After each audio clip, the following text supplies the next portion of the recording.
Hello guys, welcome back to the layout. I know it has been several months, several weeks or several months since I last did a video update.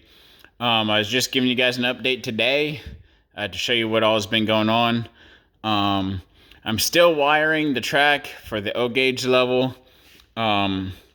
This outside track going all the way around the outside of the layout is all wired up. I just have maybe 30 more feet of track to wire up on this inside loop, because I have about like a 40-foot gap where it doesn't have a signal, where it doesn't have any power feeds going to the rail on this track here.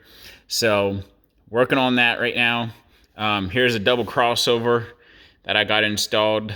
I traded a bridge that I had straight up for this double crossover, and this is like a $400 piece of track if you got it from Gargraves directly, but I just got it in even trade. So that's what the double crossover looks like, and this is the stretch here on this inside track that I have to finish getting wired up. And so this front stretch here on that inside track needs to be wired up, and then I got the two outside main lines wired up, ready to go. I'm already running trains on this outside loop because this outside loop is already wired up. But just like I said, finishing that inside loop. But this is what the overall view of the layout looks like. I know I got crap sitting everywhere.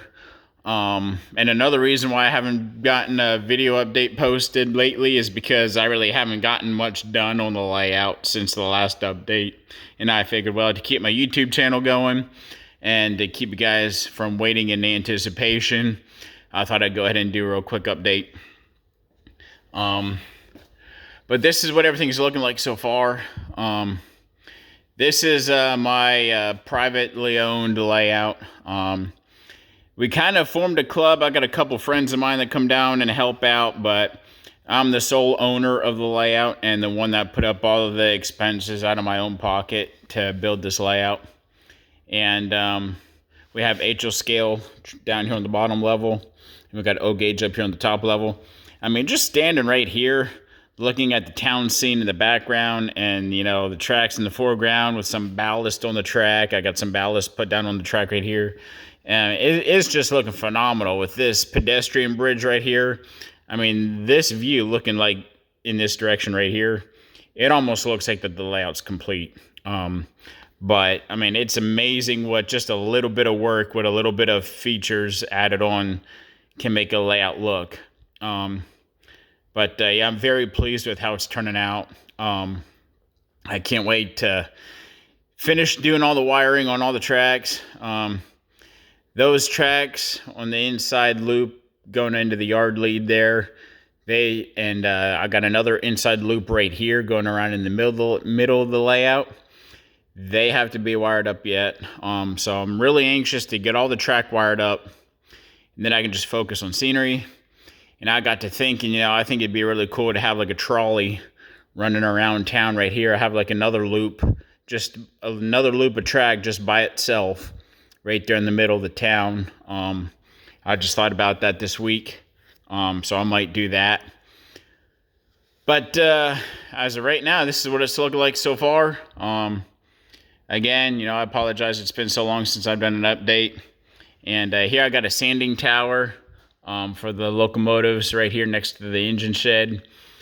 I don't think that's where the engine shed is going to go, but I think it looks good sitting there, even though like the engine facility is back there where like the yard is.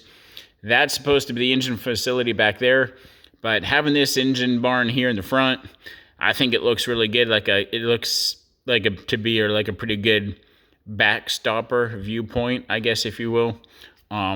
Just sitting there.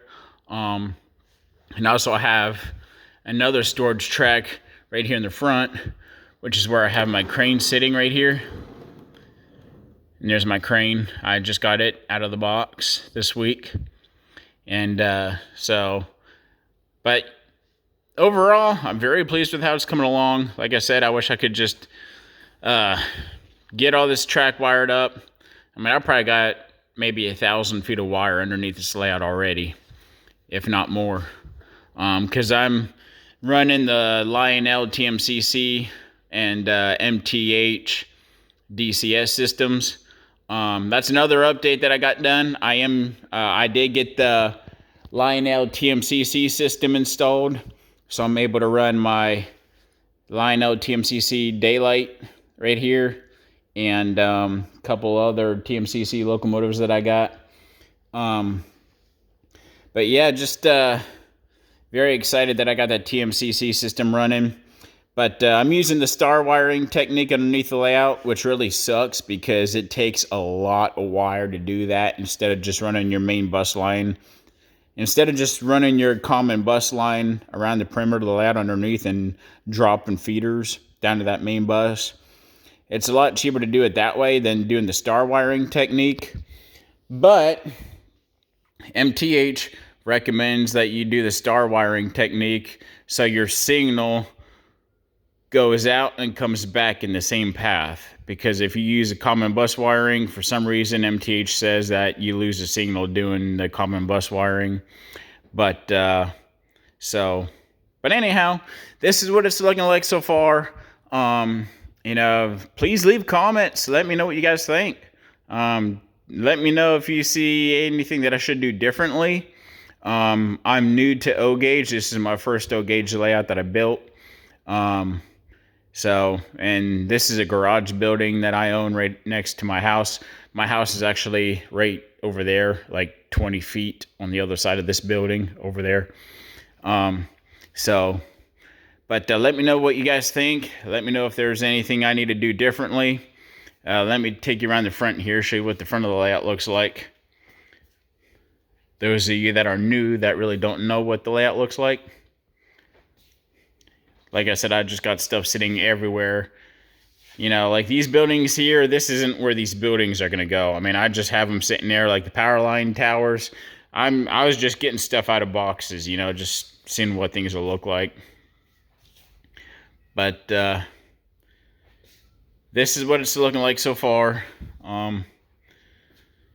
Here's a bridge. I don't know if I put this in the last YouTube update, but I got this bridge installed right here, going over the HL scale portion right here. Now I got this little scene down here. This is another little feature that I added on. This was in a collection that I bought, and I didn't even know it was in that collection. So I got it out of the box, and I thought this would look like a neat place for it right here under the bridge. Kind of like a little hobo town.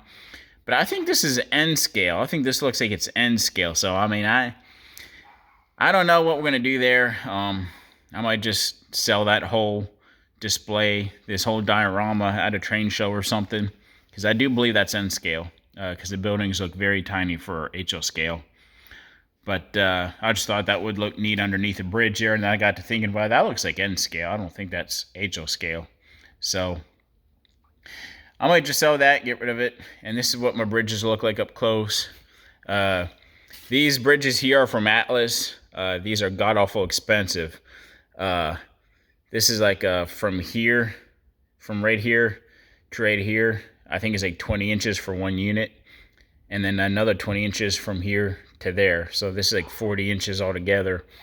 And for this 20-inch section here, 20 inches long, is like $200 off of Atlas's website. But this is die-cast metal girders underneath, and has beautiful decking, minus the bugs laying on the track. But beautiful weathering done on the track. Beautiful detail on the decking of the bridge. And this bridge here is scratch built from somebody. So that's what everything's looking like.